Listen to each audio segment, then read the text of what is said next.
Do Manchester United have enough money in the transfer window to go out and get a new goalkeeper and a new striker? Let's get into it.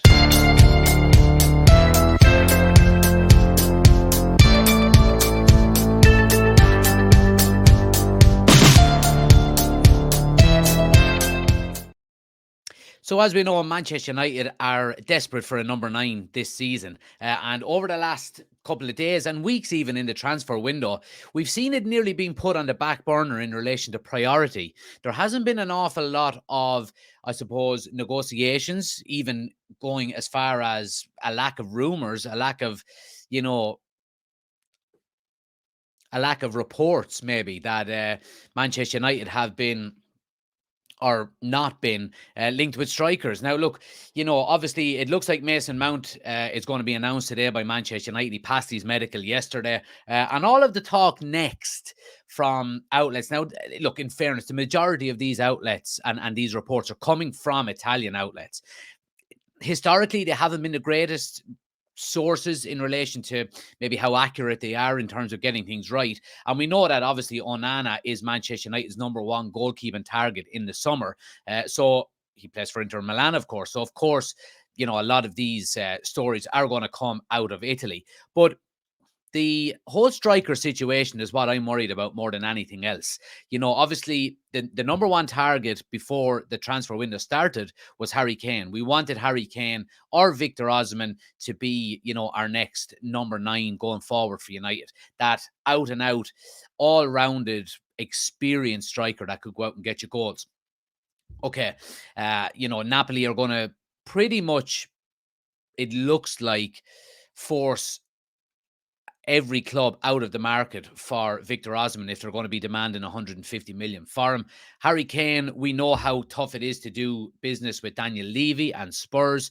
So it looks like Harry Kane potentially is going to stay at Spurs for another season unless he agitates a move later in the transfer window, which I don't see as being, completely off the cards. I really don't. And I think if that does happen, United should be ready to pounce. So we've seen our attention switch to the likes of Rasmus Højlund, to the likes of Gonzalo Ramos, even the likes of Kolo Muani. But over the last couple of weeks, it's gone quiet on the striker front, with all of the reports coming out and suggesting that United are prioritising now a goalkeeper before maybe going out and getting a number 9. And I mean, my kind of view on this, and I think the majority of Manchester United fans would be in agreement with me, that I think obviously the whole David De Gea situation did throw a spanner in the works, and it left Manchester United needing to go out and buy a goalkeeper in the summer. Whereas before that happened, I think we were kind of resigned to the fact that, okay, well, David De Gea, if he does sign a new contract, will stay regardless, whether that be a number 1 or a number 2. And obviously, you need a goalkeeper, and we are left without, I suppose, a senior goalkeeper at the moment. Tom Heaton probably be the only one, but he's not going to be Manchester United's number 1. So United are desperate to get a goalkeeper in the summer. I think we will eventually get Onana, but I won't say worried about the lack of progress we've made on the striker front. Obviously, look, we are playing our first preseason game a week from tomorrow, which is quite distressing in the fact that we haven't got a number 9 in the door. But a lot of the reports are suggesting that Manchester United don't have the money to go out and spend in the transfer market. And I think that is probably a little bit untrue. I think if Manchester United didn't have enough to go out and buy both a goalkeeper and a number 9 this summer, I think we would have offered David De Gea enough money in his new contract that he would have signed for the club, enough to keep him there, which would mean that we will not then have to prioritize going out and investing an awful lot of money into getting a new goalkeeper. So I think in the background, Manchester United do have enough to get both maybe Onana in and to get maybe Rasmus Højlund in, so on and so forth. But again, we've said this an awful lot, that it is going to mean, and it is very important that we do get player sales involved in this transfer market as well. Not only to clear the books and to get rid of the dead weight, but so we can reinvest that money that we make from them signings into newer signings. I think obviously a goalkeeper is priority. I still don't think it's top priority compared to a number 9. I think if we prioritize the number 9 and gave David De Gea maybe a 1 or 2 year extension on his contract with decent wages, maybe what we originally offered him, I think that would be maybe not a more sensible move, but I think that would certainly be an option that we could look at if we were strapped for cash this summer. I think the fact that we've now, I don't know whether that was Manchester United or Ten Hag specifically, pulled the contract offer for David De Gea.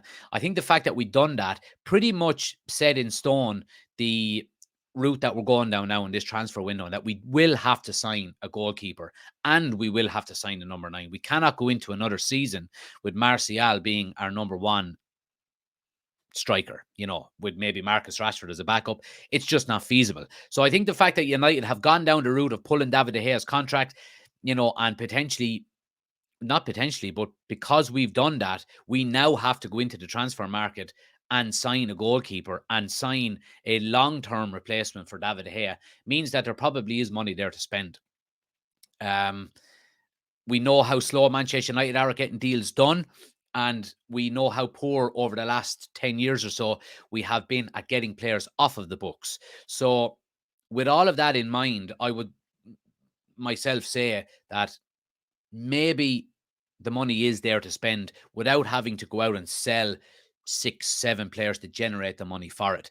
But I do think still that our number 9 has to be the main priority, even more so than a goalkeeper. If we can go out and get a number 9 and it does take up a massive chunk of our transfer budget, then we can still go out and just offer De Gea another contract and hope he signs it. Now, whether he does or not, that remains to be seen. But look, we'll be discussing all of these issues and more tonight at 8 p.m, guys. So make sure you do tune in for it. Hopefully, we'll get the Mason Mount deal confirmed before then and we can talk about it tonight. Please drop a like on the video. Hit subscribe if you're new to the channel. I'll speak to you later.